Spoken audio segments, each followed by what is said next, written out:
Hello, happy Black History Month.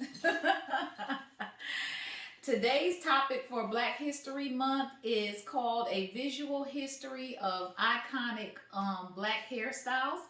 So I wanted to be able to do just a little bit on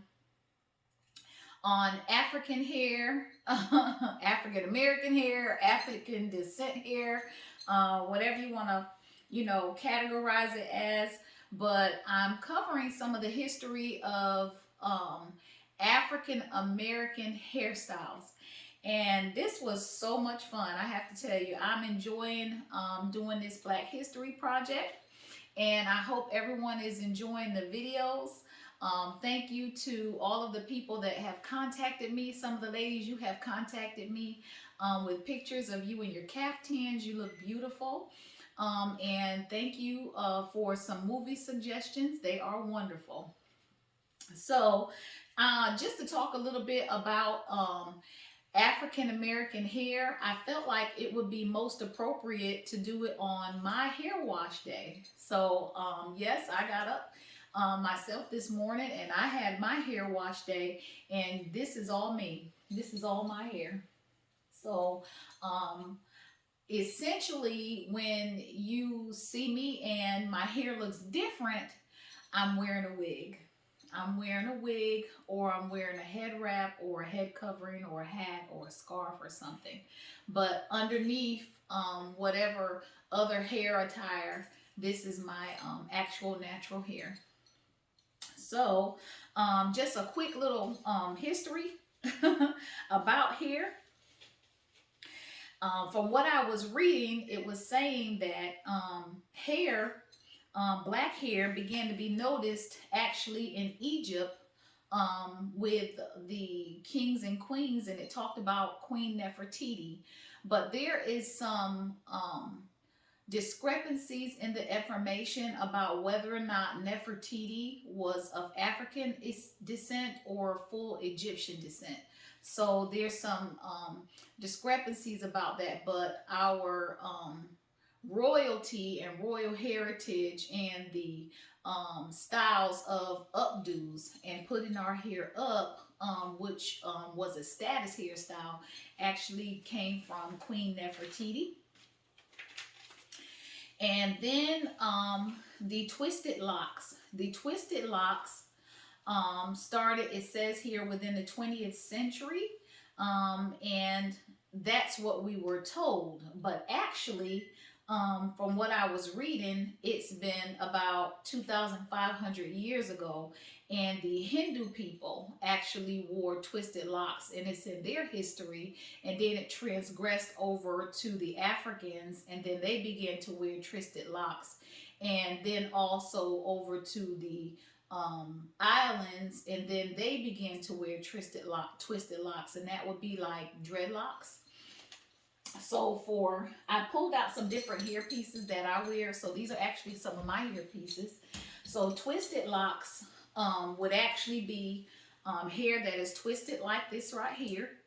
And we call them these, which this is large. This is a hair piece, but this is large. But this would be considered something like large, soft Senegalese twists. Which extend out of Africa. It's an African hairstyle.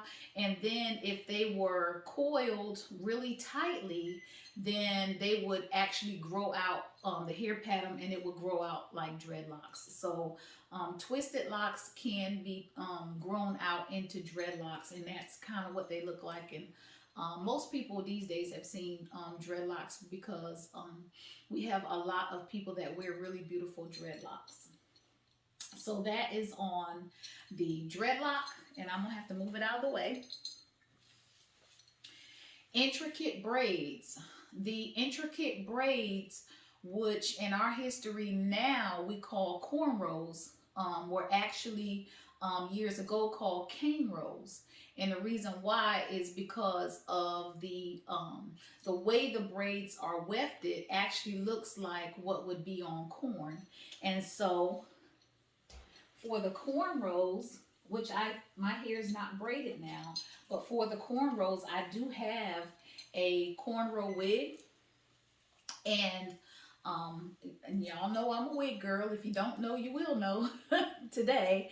But I love different hair pieces because it gives me a chance to enjoy my ethnicity and change my styles. And changing your hairstyles is a part of Black expression, African American expressive. We are known as an expressive people, and our way of expressing ourselves is through our hair. So cornrows are actually the close knit braids that are done across the head, and then they hang down. And so you'll typically see a hairstyle where you may see women with cornrows, and now even men with cornrows. And sometimes they'll get cornrows at the top, and then they'll have twists at the bottom, and then you can curl it. So this would just to give you a visual of what cornrows look like and how beautiful the African hair can be weaved and parted. So that is cornrows. And then Bantu knots. So Bantu knots, I don't have anything to really show what they look like, but Bantu knots originated out of Africa. They are categorized in over 400 different tribes in Africa, because there's a lot of different tribes in Africa. So the Bantu knot is a big deal. But what the Bantu knot is when the hair is parted into sections, and the hair is twisted and it goes down into a little knot. So sometimes you can look at some of the movie stars and they might have what looks like little knots all over their head, and you're like, well, what kind of style is that? Well, that is a tribal style, and that is called the Bantu knot, and it is originated from the African Zulu nation. And the African Zulu nation not only called it Bantu knots, but also Nubian knots. And with the cornrows became popular here in the United States because originally, when the Africans were brought here to be slaves, the hair, um, they couldn't work with their hair. While they were out in the fields and doing whatever it is that they needed to do to build the United States, because the hair would grow out and it would lock and it would mat, because our hair is, the way the hair coils, it's going to grow out. It'll grow up first, and then as it gets longer it goes down, and then it'll begin to twist. And when it begins to twist, it can lock if it's not detangled. So the African slaves did not have a way to manage their hair, and their culture was removed to understand how to care for their hair here while they were over here as slaves. So essentially, their heads were shaved. A lot of times their heads were shaved. And then when they were allowed to wear their hair and grow their hair out some, they began to braid it into some of their tribal styles. So you would begin to see some of the women with their hair braided, and it was so that they would be able to work and so that it wouldn't lock up. It says here, in the age of colonism, slaves wore cornrows as a homage to the motherland Africa, but also they wore it during long working and laboring hours. Hair also played a role in the way enslaved workers were treated. If the texture of the kink of the hair was closely resembled to being European, they received better treatment.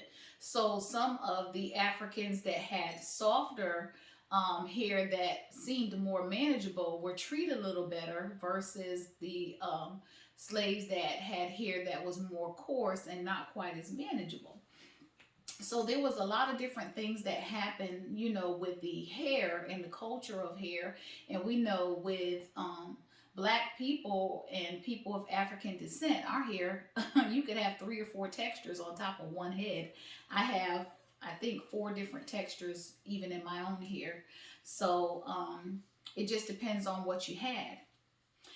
And another one that I wanted to show was the which I talked about, the dreadlocks. But I also wanted to show the box braid. So these are what you would consider the box braid. This is an actual another hairpiece. So if I wore this, it would be a ponytail, and this circular part would look like cornrows on my head, and then it would look like I just have box braids hanging down. But box braids are actual parts, small sections in the hair, and then it is braided down, and you have nice loose hanging beautiful braids that look like the ends of a cornrow, because essentially that's what it is, but they're braided down. So this would be what a box braid would look like. It's really beautiful. It's easy to manage. Most of the time it's light unless you get some of the larger ones. And if you get them larger, those are considered or called goddess braids, which are bigger braids. But they're just really beautiful. So this would be where I felt like I wanted to wear me a nice little box braid ponytail. This too can be dreaded. So if you have a person that has box braided hair and then they begin to let the hair grow, the hair growing could actually grow around it and lock around it. Same way with a twist.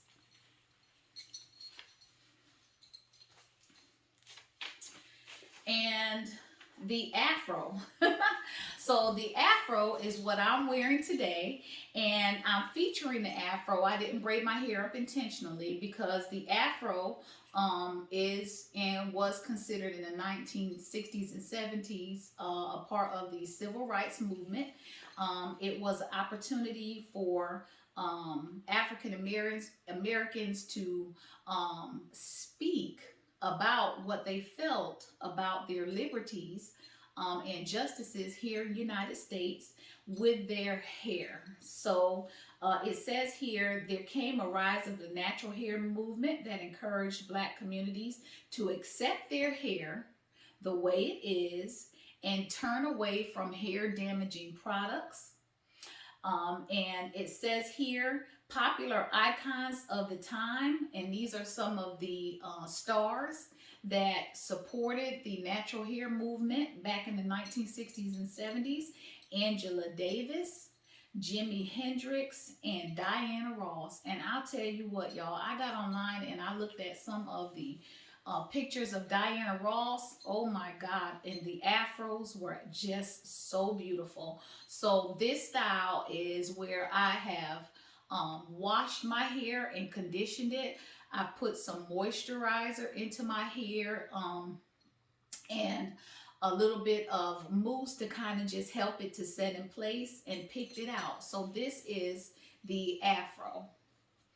And the Jerry curl, which I don't have anything that would be like the Jerry curl, but I'll tell you what, who was popular for it, one of the stars was Michael Jackson. Michael Jackson had a really beautiful Jerry curl, and I saw some pictures of him with the Jerry curl online today, and it was really nice as well.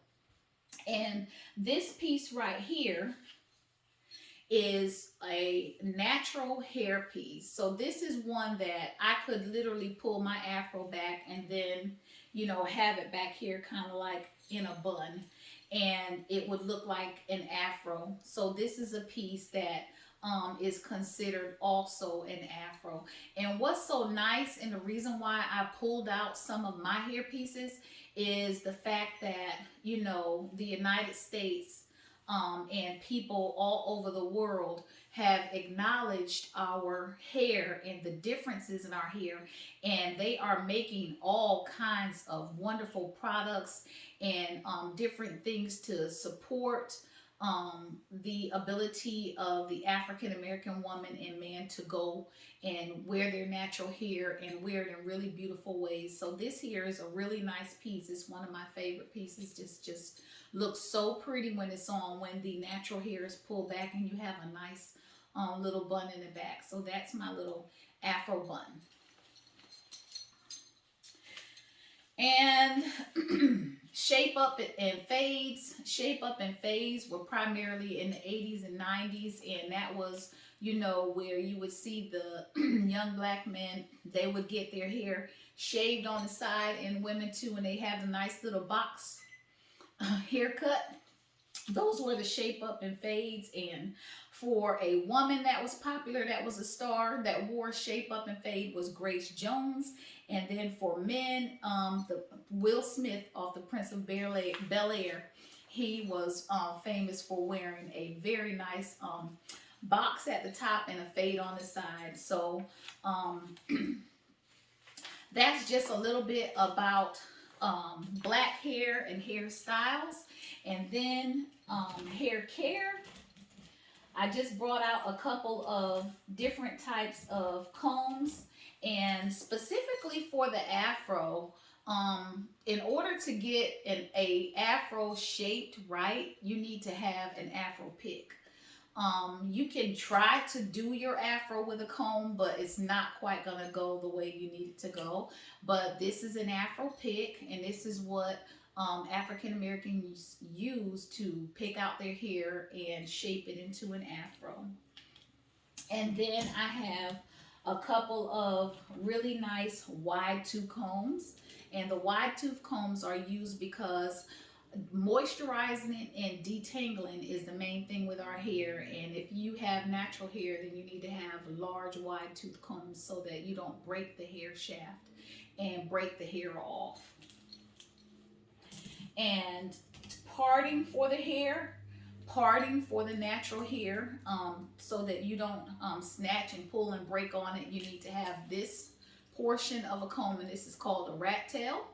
And this is what you use to actually part the hair into sections, and you would use this for different cornrow styles, molding your afro, or just getting the hair to section out. And this is a detangling brush. This one is one that is really good for African American hair because it separates the wefts of the hair, and it gives you curl definition. I don't have my afro defined.